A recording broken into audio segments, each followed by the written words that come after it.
بسم اللہ الرحمن الرحیم۔ عزیز طلبہ و طالبات، جماعت سیکنڈ ایئر میں علامہ اقبال کی جو نظم شامل ہے جواب شکوہ۔ جواب شکوہ کی تشریح و توضیح سے پہلے تھوڑا سا اس کا پس منظر جاننا اس لیے بھی ضروری ہے کہ اقبال نے 1911 میں ایک نظم لکھی تھی شکوہ۔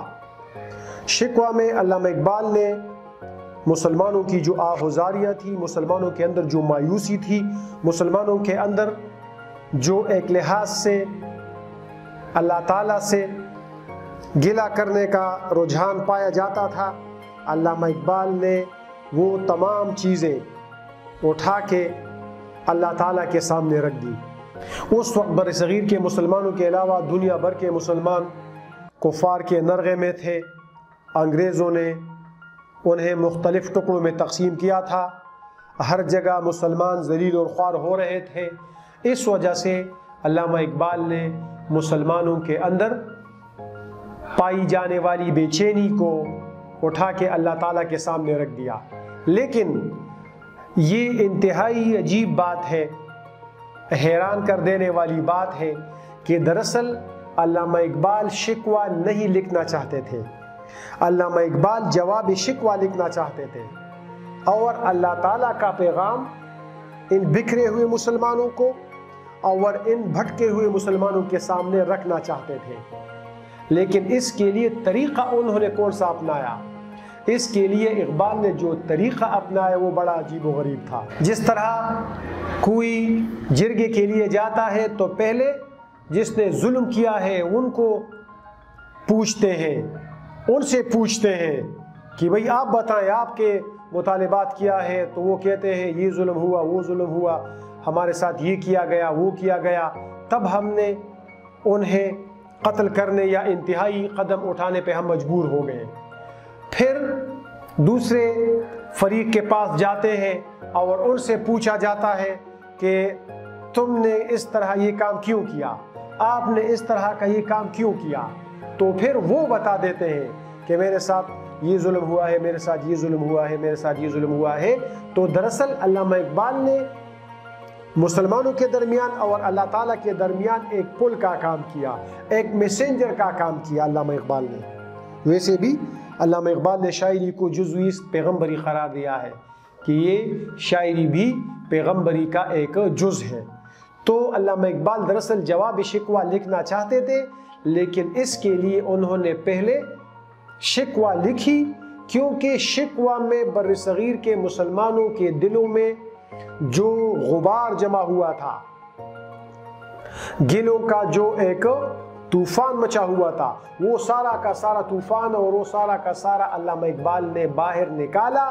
اور جب مسلمان مکمل طور پہ گلوں اور شکووں سے فارغ ہو گئے تو پھر علامہ اقبال نے اللہ تعالیٰ کی زبانی بر صغیر کے مسلمانوں کے علاوہ ساری دنیا کے مسلمانوں کو یہ بتا دیا کہ تم تو یہ گلہ کر رہے ہو، تم تو یہ شکوہ کر رہے ہو، لیکن تمہارا یہ شکوہ بے جا ہے، تمہارا یہ شکوہ فضول ہے، تم نے یہ کیا ہے، میں نے آپ کو یہ دیا تھا۔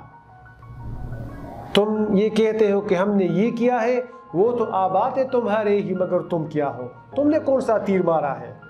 وہ تو تمہارے آباء و اجداد نے کیا تھا۔ میرے کعبے کو جبینوں سے سجایا بسایا کس نے؟ میرے قرآن کو سینوں سے لگایا کس نے؟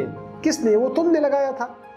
تم تو ہاتھ پر ہاتھ دھرے منتظر فردا ہو، تم تو آرام سے بیٹھے ہوئے لوگ ہو، تم نے تو کچھ بھی نہیں کیا۔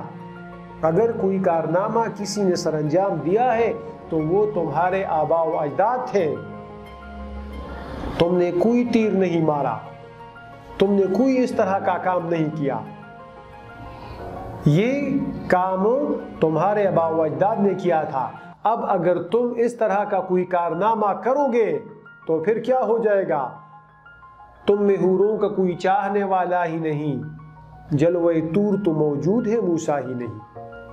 ابھی فرشتے تیری نصرت کو، فضائے بدر پیدا کر فرشتے تیری نصرت کو اتر سکتے ہیں گردوں سے قطار اندر قطار اب بھی فرشتے اتر سکتے ہیں۔ بہرحال بات پھر دور تلک جائے گی، بہت سی وضاحتیں ہیں، بہت سی تشریحات ہیں، لیکن چونکہ آپ کا لیول سیکنڈ ایئر کا ہے، اس وجہ سے آپ کے لیول کو مد نظر رکھتے ہوئے ہم جواب شکوہ کے جو پہلے 6 بند ہیں ان کی تشریح کریں گے، کیونکہ ایک لیکچر میں ان کو سمانا اور ان کو سمونا ممکن نہیں ہے۔ 1913 میں علامہ اقبال نے یہ نظم لکھی تھی، 1911 میں انہوں نے شکوہ لکھی، اور شکوہ کے جواب میں انہوں نے جواب شکوہ نظم لکھی۔ اور بیرونی موچی گیٹ کے باہر جو دروازہ ہے لاہور، وہاں پہ جو جلسہ منعقد ہوا تھا انجمن حمایت اسلام کا، اس میں علامہ اقبال نے یہ نظم پڑھی، بہت سے لوگ جمع ہوئے تھے، اور شکوہ اور جواب شکوہ کے درمیان جو 1.5 سالہ وقفہ ہے اس میں بھی مسلمانوں کی ذلت اور خواری کا جو ایک سلسلہ آگے بڑھ رہا تھا وہ برقرار رہا۔ بر صغیر کے مسلمانوں کے ساتھ ساتھ ترکی کے جو مسلمان تھے ان کو بھی انگریزوں اور یورپی قوتوں نے برباد کر کے رکھ دیا تھا۔ جنگ بلقان اس عرصے میں رونما ہوئی، جس میں جو بلقانی ریاستیں تھیں، جس میں بلغاریہ شامل ہے اور جس میں سربیا اور مونٹینیگرو شامل ہے، انہوں نے ترکی پہ حملہ کیا اور ترکی کے بہت سے جزائر پہ قبضہ کیا۔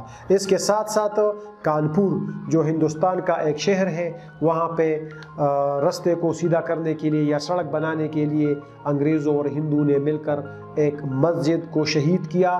یہ واقعات بھی مسلمانوں کے لیے بڑے سوہانی روح ثابت ہوئے۔ ان کو علامہ اقبال نے مد نظر رکھتے ہوئے جواب شکوہ نظم لکھی۔ ہم آئیں گے ان اشعار کی طرف اور ان اشعار کی جو مشکلات ہیں ان کی طرف آئیں گے، تاکہ آپ کو شکوہ کے بعد جواب شکوہ کے جو بند شامل نصاب ہے ان کی پوری طرح تشریح و توضیح آپ کے سامنے ہو سکے۔ دل سے جو بات نکلتی ہے اثر رکھتی ہے، پر نہیں طاقت پرواز مگر رکھتی ہے، قدسی الاصل ہے رفت پہ نظر رکھتی ہے، خاک سے اٹھتی ہے گردو پہ نظر رکھتی ہے، عشق تھا فتنہ گرو سرکش و چالاک میرا، آسماں چیر گیا نالے بے باک میرا۔ پیری گردو نے کہا سن کے کہیں ہے کوئی، بولے سیارے سرے عرش بری ہے کوئی، چاند کہتا تھا نہیں اہل زمیں ہے کوئی، کہکشاں کہتی تھی پوشیدہ یہی ہے کوئی، کچھ جو سمجھا میرے شکوے کو تو رضواں سمجھا، مجھ کو جنت سے نکالا ہوا انسان سمجھا۔ تی فرشتوں کو بھی حیرت کی یہ آواز ہے کیا، عرش والوں پہ بھی کلتا نہیں یہ راز ہے کیا، تا سر عرش بھی انسان کی تگ و تاز ہے کیا، آ گئی خاک کی چٹکی کو بھی پرواز ہے کیا، غافل آداب سے سکان زمیں کیسے ہے، شوخ و گستاخ یہ پستی کے مکی کیسے ہے، اس قدر شوخ کہ اللہ سے بھی برہم ہے، تا جو مسجود ملائک یہ وہی آدم ہے، عالم کیف ہے دانائے رموزی کم ہے، ہاں مگر عجز کے اسرار سے نامحرم ہے، ناز ہے طاقت گفتار پہ انسانوں کو، بات کرنے کا سلیقہ نہیں نادانوں کو، آئی آواز غم انگیز ہے افسانہ تیرا، اشک بیتاب سے لبریز ہے پیمانہ تیرا، آسماں گیر ہوا نعرہ مستانہ تیرا، کس قدر شوخ زباں ہے دلی دیوانہ تیرا، شکر شکوے کو کیا حسن ادا سے تو نے، ہم سخن کر دیا بندوں کو خدا سے تو نے، ہم تو مائل بکرم ہے کوئی سائل ہی نہیں، راہ دکھلائے کسے راہ رو منزل ہی نہیں، تربیت عام تو ہے جوہر قابل ہی نہیں، جس سے تعمیر ہو آدم کی وہ یہ گل ہی نہیں، کوئی قابل ہو تو ہم شان کئی دیتے ہیں، ڈھونڈنے والوں کو دنیا بھی نہیں دیتے ہیں۔ اب دیکھیں جی مشکلات کی طرف آتے ہیں، مشکل الفاظ کی طرف آتے ہیں۔ اقبال کے ہاں فارسی کی ترقی بہت زیادہ ہے، جو مرکبات اضافی ہے یہ دیکھیں، طاقت پرواز اڑنے کی طاقت، پرواز کی طاقت، قدسی الاصل فرشتوں جیسی صفات رکھنے والی، جس کے اندر فرشتوں جیسی صفات ہو. خاک و زمین یہ مٹی، گردو آسمان، چرخ کو بھی کہتے ہیں، آسمان کو بھی کہتے ہیں گردو. فتنگر فتنے برپا کر دینے والا، فتنے برپا کر دینے والا، فساد برپا کر دینے والا. سرکش باغی جو کسی کو خاطر میں نہیں لاتا. چیرنا پھاڑ دینا، ٹکڑوں میں تقسیم کرنا. نالہ بے باک حقیقی اور سچی فریاد کو نالہ بے باک کہتے ہیں. بغیر کسی خوف اور خطر کے جب آپ کے جب آپ کی زبان سے کوئی اس طرح کی بات نکلتی ہے تو اس کو نالہ بے باک کہتے ہیں. لیکن یہاں مراد کیا ہے؟ علامہ اقبال کا جو شکوہ ہے اس سے مراد ہے نالہ بے باک، کیونکہ اقبال نے اس سے پہلے شکوہ کیا تھا. آگے بڑھتے ہیں جی. پیر گردو بوڑھا آسمان، چونکہ آسمان جب سے دنیا بنی ہے آسمان قائم اور دائم ہے، اس وجہ سے عام طور پہ شعراء اس کو بوڑھے آسمان، زیادہ عمر والے آسمان سے تشبیہ دیتے ہیں یا استعارہ لیتے ہیں. سری عرش بری، عرش بری پر اوپر کا جو عرش ہے اس کو کہتے ہیں عرش بری. لبریز برا ہوا مکمل طور پر. مائل بکرم مہربانی کرنے کے لیے تیار، یا مہربانی کرنے کے لیے تیار، لیے اس میں اس طرح رہ گیا ہے. اچھا، مہربانی کرنے کے لیے تیار. کہکشاں ستاروں کی جھرمٹ، جس کو گلیکسی کہا جاتا ہے، ستاروں کی جھرمٹ. پوشیدہ چھپا ہوا رضواں، جنت کا داروغہ جنت کا چوکیدار. غالب نے بھی کہا ہے نا، کیا ہی رضواں سے لڑائی ہوگی، گھر تیرا خلد میں گھر یاد آیا. رضوان. حیرت و حیرانی کو کہا جاتا ہے. تگ و تاز، یہ لفظ ہے کہ حیرت کا مطلب ہے حیرانی. حیرانگی غلط ہے. حیرانگی لوگ عام طور پہ یہ حیرانگی اس طرح لکھتے ہیں، تو یہ حیرانگی بالکل غلط ہے. جس میں ہے آئے گی تو ہے گی میں تبدیل ہوگی. حیرت میں چونکہ یہاں پہ ہے نہیں ہے، دیکھیں یہاں پہ ہے نہیں ہے، تو اس وجہ سے حیرت سے حیرانی آئے گی. اگر زندہ ہے تو زندہ سے زندگی آئے گی. اگر فرزانہ ہے تو اس سے فرزانگی آئے گی. اگر دیوانہ ہے تو دیوانہ کے آخر میں ہے آئے گی. تو اس وجہ سے حیرانی. تگ و تاز، پہنچ، رسائی. خاک کی چٹکی، اس سے مراد ہے انسان. انسان چونکہ اس طرح چٹکی بر خاک سے یا مٹھی بر خاک سے بنا ہے، اس کو کہتے ہیں خاک کی چٹکی. یہ ماضی میں انسان خاک کی چٹکی تھا، آج انسان خاک کی چٹکی نہیں ہے. لیکن اقبال ماضی کہہ کے حال مراد لے رہے ہیں. یہ مجاز مرسل کی ایک قسم ہے، ماضی کہہ کے حال مراد دینا. سکان زمین، ساکن، ساکن رہنے والے کو کہا جاتا ہے. عام طور پہ یہ بھی بہت بڑی غلطی ہے. آپ لوگ دیکھتے ہیں کہتے ہیں سکنا کاٹلنگ، تو یہ سکنا کاٹلنگ غلط ہے جی. یہ سکنا بالکل غلط ہے. ساکن، ساکن کا مطلب ہے جہاں پہ انسان رہتا ہے. کہاں پہ آپ رہتے ہیں؟ آپ رہتے ہیں چترال میں آپ رہتے ہیں، تو ساکن چترال. یہ سکنا چترال جو ہے یہ بالکل غلط ہے. ساکن، تو ساکن کی جمع ہے، ساکن کی جمع کیا ہے؟ سکان. سکان زمین، زمین کے ساکن لوگ، زمین پہ رہنے والے، زمین کے رہنے والے. عالم کیف، نشے کی حالت یا مدہوشی کی حالت، کہ کسی نے شراب پی ہے تو اس کو کہتے ہیں عالم کیف. دانائے رموز، رمز کی جمع ہے، رمز اشارے کو کہتے ہیں، اور دانا ہوشیار کو کہتے ہیں. دانائے رموز، اشارات جاننے والا، راز جاننے والا.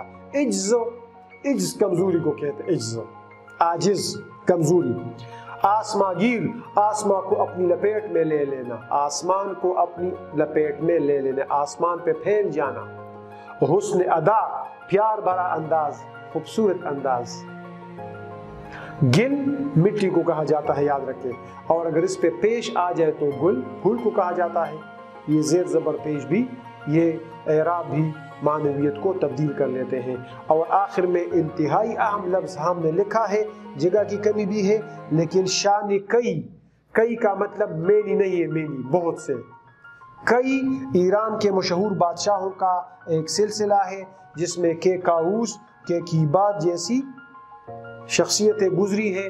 اقبال کہتے ہیں کوئی تو ہم شان کئی دیتے ہیں. شان کئی یعنی کئی بادشاہوں جیسی شان، بہت سے بادشاہوں کی شان نہیں ہے. انشاءاللہ تشریح میں اس کو آپ سمجھ جائیں گے. تو یہ اس کی مشکلات تھی. اب ہم آئیں گے اقبال کے جواب شکوہ کے اشعار کی تشریح و توضیح کی طرف. دل سے جو بات نکلتی ہے اثر رکھتی ہے، پہلا بند ہے، 6 مصروں والا بند ہے، پورا شکوہ اور جواب شکوہ مسدس کی حیثیت میں ہے، جس نظم کے ہر بند میں 6 مصرے ہوں تو اس کو مسدس کہا جاتا ہے، جیسے مشہور مسدس مد الجزر اسلام مولانا حالی کی۔ یہاں دیکھیں اقبال بھی مولانا حالی سے متاثر ہے، دل سے جو بات نکلتی ہے اثر رکھتی ہے۔ کس بات میں زیادہ اثر ہوتا ہے کہ آپ نے خلوص کے ساتھ، آپ نے محبت کے ساتھ، آپ نے پیار بھرے انداز کے ساتھ، میں آپ کو پڑھا رہا ہوں، جب میں کلاس میں پڑھا رہا ہوں تو یہ میں آپ کو قسمی اور حلفیہ کہتا ہوں کہ میں اخلاص کے ساتھ اسٹوڈنٹ کو پڑھاتا ہوں۔ اقبال نے یہی بات جواب شکوہ کے پہلے مصرے میں کہی ہے، دل سے جو بات نکلتی ہے اثر رکھتی ہے۔ آپ کے دل سے جو بات نکلے گی، اگر آپ کے دل میں بات نہیں ہوگی، وہ منافقت والی بات ہوگی، تو منافق کی بات میں اثر نہیں ہوتا، اخلاص والی بات میں اثر ہوتا ہے۔ پر نہیں، طاقت پرواز مگر رکھتی ہے۔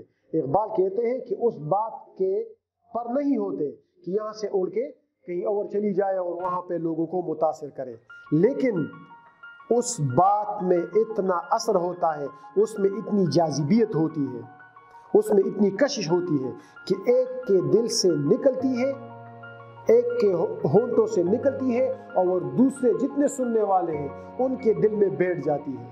تو یہاں سے نکل کے دوسرے کے دل تک پہنچنا، اس کو اقبال طاقت پرواز کہتے ہیں، کہ یہاں سے ایک بات اڑتی ہے، اگرچہ بات کے پر آپ کو نظر نہیں آئیں گے، لیکن جو خلوص والی بات ہوتی ہے وہ 1 منٹ میں دوسرے انسان کے دل میں بیٹھ جاتی ہے اور دوسرا انسان سمجھ جاتا ہے کہ یہ آدمی کتنے پرخلوص انداز میں مجھے مشورہ دے رہا ہے۔ اقبال کا کمال دیکھیں، آگے بڑھتے ہیں اور یہ کمال آہستہ آہستہ آپ پہ کھلتا جائے گا۔ قدسی الاصل ہے، رفت پہ نظر رکھتی ہے، یہ باتیں اور اس طرح کا اخلاص کس طرح کا اثر پیدا کر لیتا ہے، یہ تو فرشتوں جیسی خصوصیت رکھنے والا ہے۔ اور فرشتوں کی تگوتاس کہاں ہوتی ہے؟ فرشتوں کی پہنچ کہاں پہ ہوتی ہے؟ زمین کے کونے کونے کو تو چھوڑے، آسمان کے جو ارد گرد 7 سماوات، 7 آسمانوں تک بھی ان کی پہنچ ہے۔ کہتے ہیں قدسی الاصل ہے، رفت پہ نظر رکھتی ہے، بلندی کی طرف جاتے ہیں فرشتے۔ تو اس طرح وہ بات جس میں خلوص اور اخلاص ہو، وہ بات زمین کو چھوڑ کے آسمانوں کی طرف بھی پرواز کر لیتی ہے، کیونکہ اس بات میں فرشتوں جیسی خصوصیت ہوتی ہے۔ خاک سے اٹھتی ہے، گردوں پہ گزر رکھتی ہے، وہ بات جو انسان کی بات ہے۔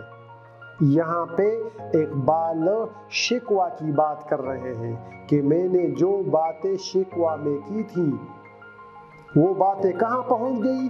وہ خاک سے اٹھی، زمین سے اٹھی۔ انسان بھی خاک سے بنا ہے اور اسی خاک میں سب نے دفن ہونا ہے۔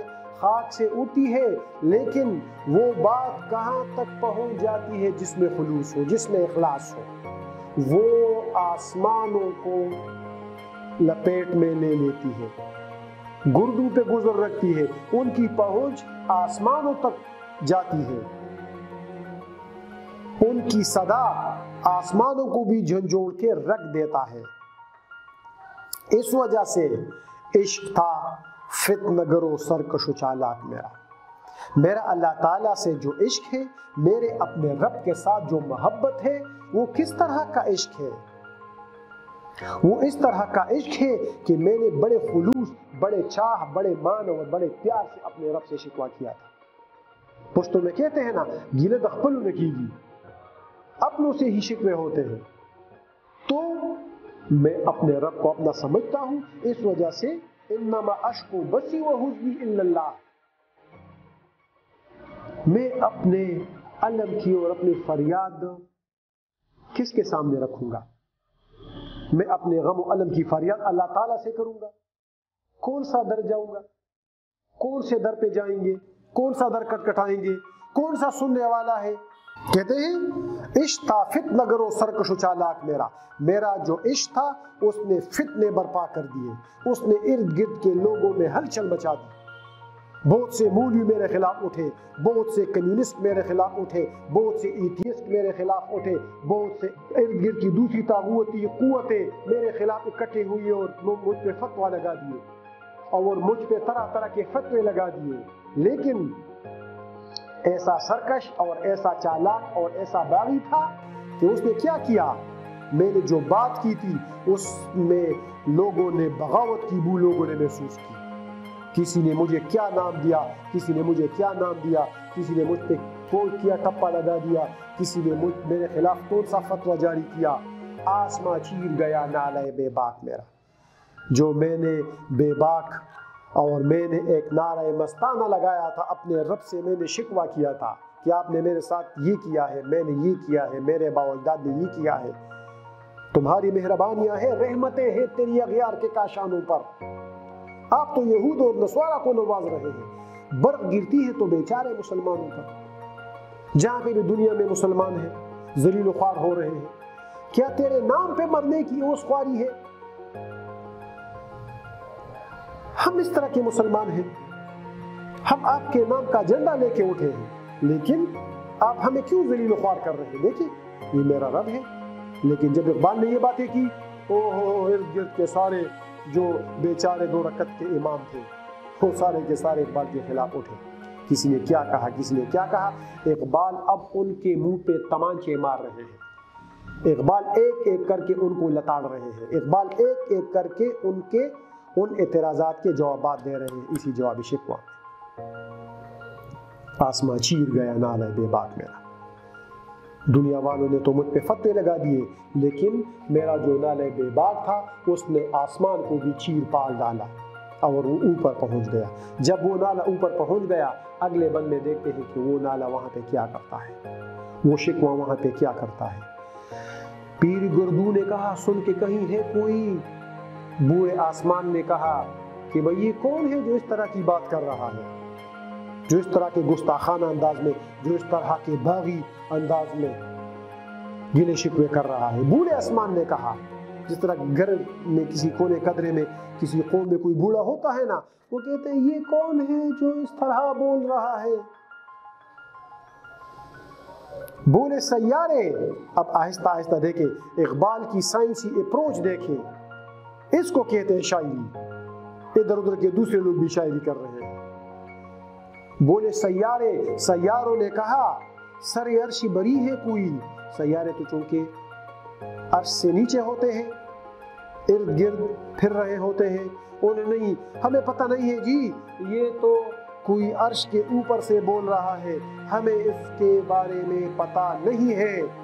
چاند کہتا تھا، اب دیکھیں چاند ایک اور مدار میں گھوم رہا ہے، چاند کہتا تھا نہیں اہل زمین ہے کوئی، چاند نے آسمان اور سیاروں کو کہا کہ نہیں آپ کو پتہ نہیں ہے، مجھے بھی پتہ نہیں ہے، I am not that sure، لیکن یہ نیچے زمین کا کوئی شخص ہے، زمین کے رہنے والوں میں سے کسی نے اس طرح کی جرت اور گستاخی کا مظاہرہ کیا ہے۔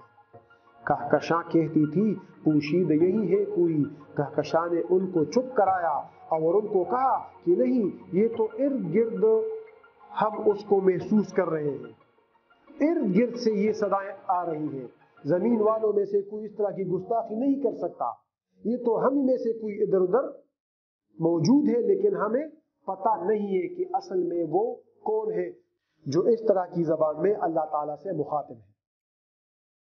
لیکن اقبال کیا کہتے ہیں، اقبال تلمیح کا سہارا لے رہے ہیں، کچھ جو سمجھا میرے شکوے کو تو رضواں سمجھا۔ ایک چیز کو، ایک شخص کو میرا جو شکوہ تھا اس کے بارے میں پتہ چلا، اور وہ کون تھا؟ وہ جنت کا داروغہ تھا، وہ جنت کا چوکیدار تھا۔ کیوں چوکیدار تھا جنت کا؟ وہ کیوں سمجھ گیا؟ مجھ کو جنت سے نکالا ہوا انسان سمجھا۔ اس نے کہا آپ سب غلط اندازے لگا رہے ہیں، صحیح اندازہ یہ ہے کہ یہ آدم بول رہا ہے، ارد گرد کے دوسری چیزوں کو تو پتہ نہیں تھا، رازدان کون تھا؟ رازدان جنت کا چوکیدار تھا، کیونکہ جب جنت سے مجھے نکالا جا رہا تھا تو چوکیدار کو پتہ چلا کہ آدم کو جنت سے نکالا جا رہا ہے، تو چوکیدار کو میری جنت میں کہی ہوئی باتوں سے اندازہ ہو گیا کہ اس طرح کی باتیں آدم یہاں پہ بھی کرتا تھا جب آدم جنت میں موجود تھا۔ یہ نطق اور یہ گویائی، جو انسان اشرف المخلوقات ہے، تو یہ اشرف المخلوقات جب یہاں پہ موجود تھا تو یہ گفتگو کرتا تھا مختلف قسم کی، اور یہ جو اس طرح کی گفتگو کر رہا ہے یہ وہی انسان ہے، مجھ کو جنت سے نکالا ہوا انسان سمجھا۔ کہاں کی بات اقبال نے آگے بڑھائی ہے اور کہاں پہ میرے مرشد حضرت علامہ اقبال نے فٹ کی ہے، اس کو کہتے ہیں شاعری۔ آگے بڑھیں گے جی۔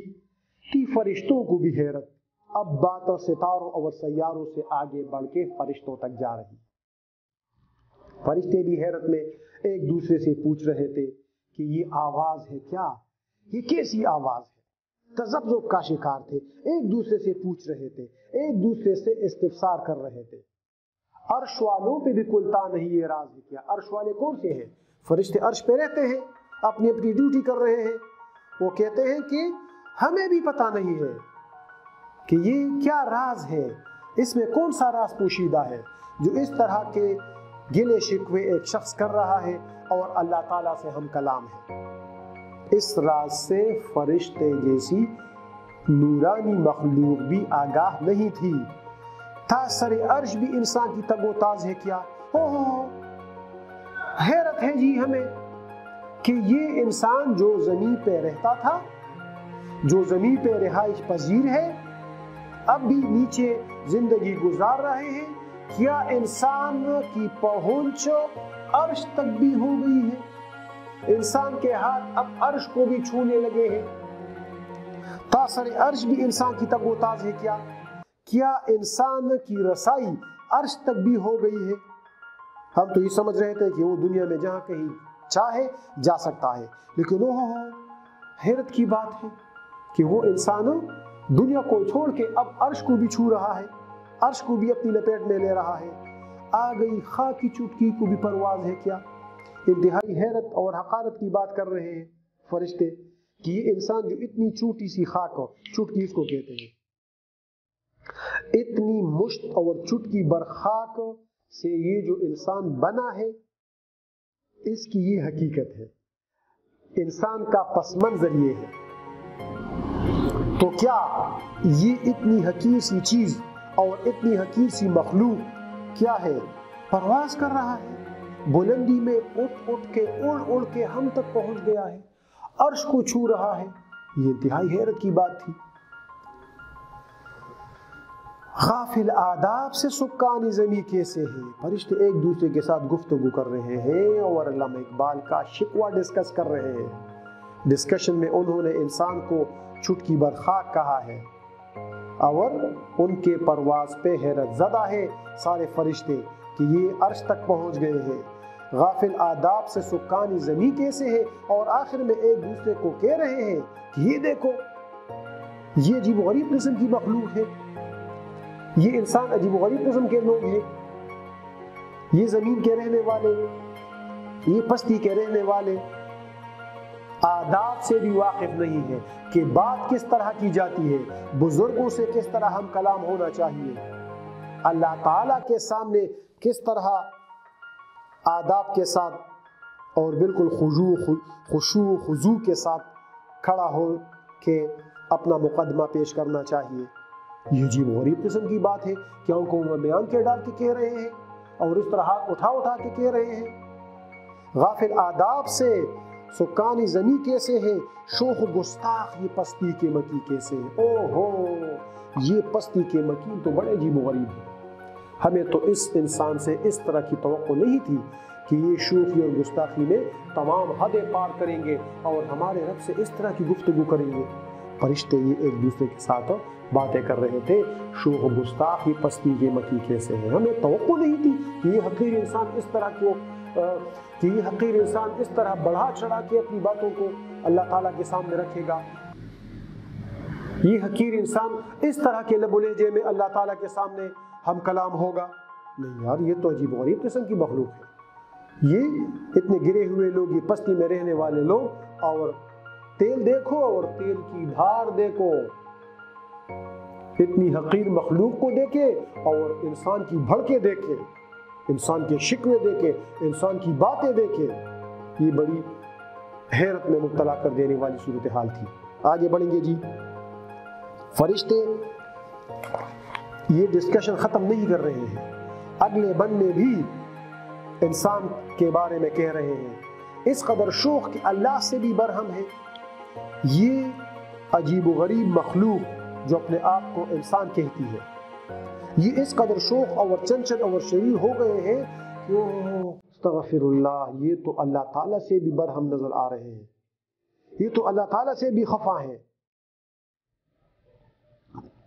تاج و مسجود ملائکی وہی آدم ہے، کیا اسی انسان کو ہم نے سجدے کیے تھے جب ہمارے رب نے ہمیں حکم دیا تھا؟ یہ تو وہ انسان مجھے نظر نہیں آ رہا ہے۔ ایک دوسرے کے ساتھ فرشتوں کی بحث جاری ہے، فرشتوں کا اعلیٰ سطح کا اجلاس جاری ہے، اور انسان کے اس طرح کی بات پہ، اور انسان کے اس طرح کے شکوے پہ، اور انسان کی اس طرح شوخی و گستاخی پہ وہ مسلسل غور و خوض کر رہے ہیں۔ تاج و مسجود ملائکی وہی آدم ہے، سوال یہ نشان ہے، ایک دوسرے سے پوچھ رہے ہیں کیا یہ وہی آدم ہے جس کو ہم نے سجدے کیے تھے؟ عالم کیف ہے، ایک فرشتہ اس کو بتاتا ہے کہ نہیں نہیں، یہ تو کسی نے شراب پی رکھی ہے، یہ تو مدہوشی کے عالم میں اس طرح کے شکوے کہہ رہا ہے۔ جب انسان شراب پیتا ہے تو انسان دوسری دنیا میں پہنچ جاتا ہے۔ تو کہتے ہیں کہ عالم کیف ہے، دانائے رموزے کم ہے، نہیں نہیں، اس نے تو کوئی نشہ کیا ہے، یہ تو مدہوشی کی حالت میں اس طرح کی بات کر رہا ہے، اور اس انسان کو حقیقت کے رازوں کا پتہ بالکل بھی نہیں ہے۔ حقیقت جب ان پہ واضح ہو جائے گی تو ان کی بند آنکھیں کھل جائیں گی، ان کی آنکھوں سے پردے ہٹ جائیں گے۔ اب تو یہ نشے میں ہے، پی کے ہے، ٹھیک ہے، اور ادھر ادھر گھوم رہا ہے، اور بس نشے میں اللہ تعالیٰ سے ہم کلام ہے۔ تو جب اس کا نشہ اتر جائے گا تو ان کو زندگی کے سربستہ رازوں کو جاننے کا موقع مل جائے گا، تب اس انسان کی آنکھیں کھل جائیں گی۔ عالم کیف ہے، دانائے رموزے کم ہے، اس کا مطلب یہ ہے، سمجھنے کی کوشش کیجئے عزیز طلبہ، اتنا مشکل نہیں ہے، لیکن اگر آپ تھوڑی دیر کے لیے بھی آپ کا ذہن ادھر ادھر ہو جاتا ہے تو پھر بڑا مسئلہ ہوتا ہے، آپ کو سمجھانا پھر مشکل ہو جاتا ہے۔ کہتے ہیں عالم کیف ہے، دانائے رموزے کم ہے، ہاں مگر عز کے اسرار سے نامحرم ہے۔ ایک تو یہ بات ہے، ایک تو یہ مسئلہ ہے کہ یہ لوگ جنہوں نے، ایک تو یہ بات ہے کہ اس طرح کا شکوہ جس نے بھی کیا ہے وہ اپنے ہوش و حواس کھو بیٹھا ہے، بالکل پاگل ہو گیا ہے، یا اس نے کوئی نشہ کیا ہے اور اس کو زندگی کی حقیقتوں کے بارے میں علم نہیں ہے۔ دوسری بات یہ ہے کہ اس میں عاجزی نہیں ہے، اس میں انکساری نہیں ہے۔ جس انسان میں انکساری نہیں ہوتی اللہ تعالیٰ ان کو منہ نہیں لگاتا، اللہ تعالیٰ ان کو درخوری اعتنا نہیں سمجھتا، اللہ تعالیٰ ان کی بات پہ کان نہیں دھرتا، اللہ تعالیٰ ان کی بات نہیں سنتا۔ جس میں عجز اور انکساری نہ ہو، جس میں جھکنے کی اور اس طرح اللہ سے مانگنے والی بات نہ ہو، یہ تو نہیں مانگ رہا ہے، یہ تو شوق ہے، یہ تو غرور کر رہا ہے، یہ تو گستاخ ہے، یہ تو سینہ تان کے کھڑا ہے اپنے رب کے سامنے، اس طرح کا انسان ہے۔ دانائے رموزی کم ہے، ہاں مگر عجز کے اسرار سے نامحرم ہے، عجز کی باتوں سے بھی یہ ناواقف ہے کہ کس طرح اگر کوئی سوال کرتا ہے، اگر کوئی سائل بنتا ہے تو کس طرح اس کو اپنی صورت بنانی چاہیے، یا اللہ مجھے دے، یا اللہ مجھ پہ رحم فرمائے، اس طرح کی صورتحال ہونی چاہیے۔ لیکن یہ تو یہ کہتا ہے، اس طرح گستاخ اور شوق، یہ تو بڑی حیرت ہے جی۔ ہاں مگر عجز کے اسرار سے نامحرم ہے، ان کو تو پتہ بھی نہیں ہے کہ کس طرح اللہ تعالیٰ سے کوئی چیز مانگی جاتی ہے، کس طرح اپنے رب کے سامنے کھڑے ہو کے بات کرنی ہے، کس طرح سر جھکا کے اللہ الصمد جو ہے وہ کہنا ہے۔ ناز ہے طاقت گفتار پہ انسانوں کو، انسانیت کو جو اللہ تعالی نے شرف بخشا ہے تو یہ زبان کی وجہ سے بخشا ہے، حیوان ناطق ہے، اس بات پہ یہ انسان اتنے غرور کر رہے ہیں، اس بات پہ یہ انسان اتنے اترا کے اپنے رب کے سامنے آ گئے ہیں، اپنے خالق کے سامنے کھڑا ہو گیا ہے یہ انسان، کہ وہ بات سے جو ہے وہ اللہ تعالیٰ کے سامنے اس نطق کی وجہ سے ہم کلام ہو رہا ہے۔ بات کرنے کا سلیقہ نہیں نادانوں کو۔ اس طرح کی باتیں کوئی کرتا ہے، اس طرح کے لب و لہجے میں کوئی ہم کلام ہوتا ہے؟ ان کو تو بات کرنے کا طریقہ بھی معلوم نہیں ہے کہ کس طرح آپ اتنے کائنات کے عظیم الشان رب کے سامنے کھڑے ہوں گے، کس انداز میں ان سے مانگیں گے، کس طریقے سے ان کے سامنے درخواست رکھیں گے۔ یہ طریقہ تو انسان کو نہیں آتا، یہ نادان ہے، یہ ناسمجھ ہے۔ بات کرنے کا سلیقہ نہیں نادانوں کو، ان کو تو بات کہنے کا طریقہ نہیں آتا کہ کس طرح آپ نے اپنے رب کو راضی کر کے اپنا گلہ شکوہ رب کے سامنے رکھنا ہے۔ بات کرنے کا سلیقہ نہیں نادانوں کو۔ یہ ڈسکشن ہو رہی ہے جی، بڑی ڈرامائی کیفیت ہے، بالکل جیسے ایک زبردست ڈرامے کا سین ہو۔ اقبال ڈرامہ تخلیق کر رہے ہیں، حقیقت پر مبنی ڈرامہ۔ مختلف قسم کے کردار آ رہے ہیں اور وہ کردار مختلف قسم کے ڈائلاگز بول رہے ہیں۔ ابلیس کی مجلس شورا میں بھی یہی کیفیت ہے۔ اقبال کا کمال دیکھیے۔ آگے بڑھتے ہیں جی۔ اس دوران چونکہ یہ ساری ڈسکشن، یہ ساری بحث، یہ سارے مباحث، فرشتے، کہکشاں، پیری گردوں، رضواں اور یہ سارے لوگ ایک ایک کر کے، چاند اور ستارے اور سیارے ایک ایک کر کے انہوں نے اپنی رائے کا اظہار کر دیا۔ اسی دوران ایک آواز آئی، میرے رب نے یہ تمام باتیں سنی اور ان کی جو آواز آئی آواز غم انگیز ہے افسانہ تیرا۔ بس جب میرے رب نے اقبال کے شکوے کو سنا اور ادھر ادھر جو فرشتے اور دوسرے لوگوں کی ڈسکشن اور ان کے بحث مباحثے کو بھی سنا تو ان کی رحمت جوش میں آ گئی۔ ان تمام چیزوں کی اور ان تمام لوگوں کی کنفیوژن دور ہو گئی جی۔ ان تمام لوگوں کو اپنے اپنے سوالات کے جوابات اب آپ دے رہے ہیں۔ میرا رب اقبال کے شکوے کے علاوہ ارد گرد کے جتنی بھی چیزیں حیرت میں مبتلا تھی ان کے منہ اب بند ہو جائیں گے۔ میرا رب نے کہا، میرے رب نے کہا، کیا کہا؟ آئی آواز غم انگیز ہے افسانہ تیرا۔ اوہ، آپ نے جو کہانی بیان کی ہے حضرت علامہ اقبال، وہ غم سے بھری ہوئی کہانی ہے۔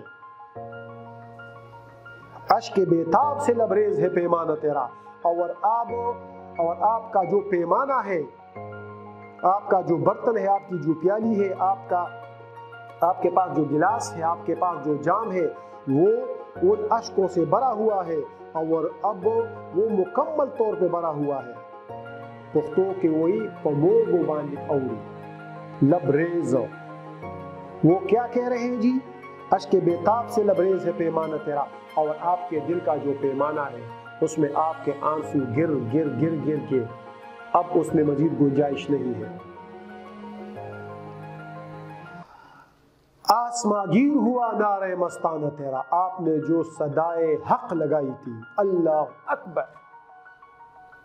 تو اس نے تمام آسمان کو اپنی لپیٹ میں لے لیا ہے۔ ظاہر ہے فرشتے، سیارے، ستارے، عرش بری اور تمام چاند اور یہ ساری چیزیں جو ڈسکشن کر رہی ہیں، تو اس کا یہ مطلب ہے کہ سارے عرش کو آپ کے اس نعرہ مستانے نے اپنے لپیٹ میں لے رکھا ہے۔ کس قدر شوخ زباں ہے دل دیوانہ تیرا، اور ہم جان گئے کہ آپ کا جو دیوانہ دل ہے یہ مجھ پہ عاشق ہے۔ یہ عشق حقیقی کا دوسرا نام ہے۔ کس قدر شوخ زباں ہے دل دیوانہ تیرا، اور آپ کے دیوانے دل کی جو باتیں آپ کے لبوں تک آئی ہے تو وہ باتیں شوخی اور شرارت سے بھری ہوئی ہے۔ ایسا لگ رہا ہے جیسے ایک معشوق اپنے محبوب کے ساتھ گفتگو کر رہا ہو، اور ڈائریکٹ سینٹنسز، انڈائریکٹ نہیں،